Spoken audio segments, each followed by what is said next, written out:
I've had the worst few weeks, but it's been even worse for my 13-year-old niece, Alice. 5 weeks ago, I lost my brother, Aaron, and his wife, Taylor, in a fatal car accident. My 13-year-old niece went from being a happy child one day to an orphan the next. The painful task of telling her fell to me. I have a special bond with my niece. She's an IT nerd like her uncle. It was heartbreaking to see her go from a smiling girl to a sobbing mess. She cried in my arms until she fell asleep. Aaron was my younger brother, but I always looked up to him. He had a way with people, always willing to help whenever he could. Always ready to talk if needed.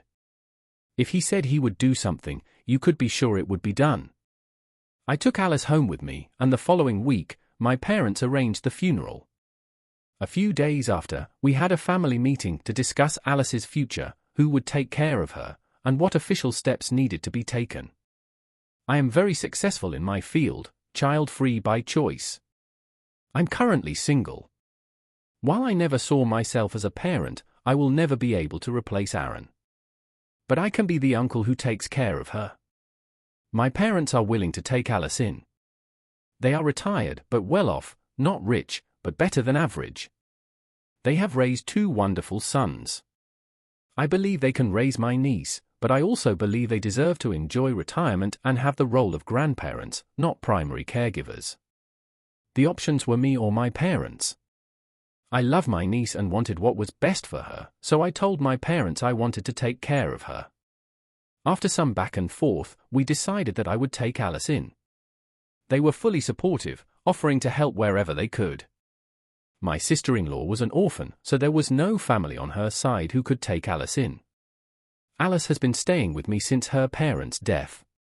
A week after the funeral, I started taking her back to school, trying to restore some normalcy in her life. We went to my brother's house to gather her belongings and move them into my place. My parents handled my brother's estate and took care of anything of sentimental value. Alice has access to everything from her parents. Since Alice is the sole heir, she now owns the house, but because of her age, she needs a legal guardian. That's when we decided I would adopt her. Of course, we discussed it with Alice first. Then things took a turn. We started the formal adoption process. In my country, in cases like this, the biological family has the first right to adopt a child. Naturally, we had to do a DNA test to prove Alice and I are related. It seemed straightforward. She's the daughter of my brother, so we are blood related. And then we found out. Alice and I are not blood related. I can't adopt her.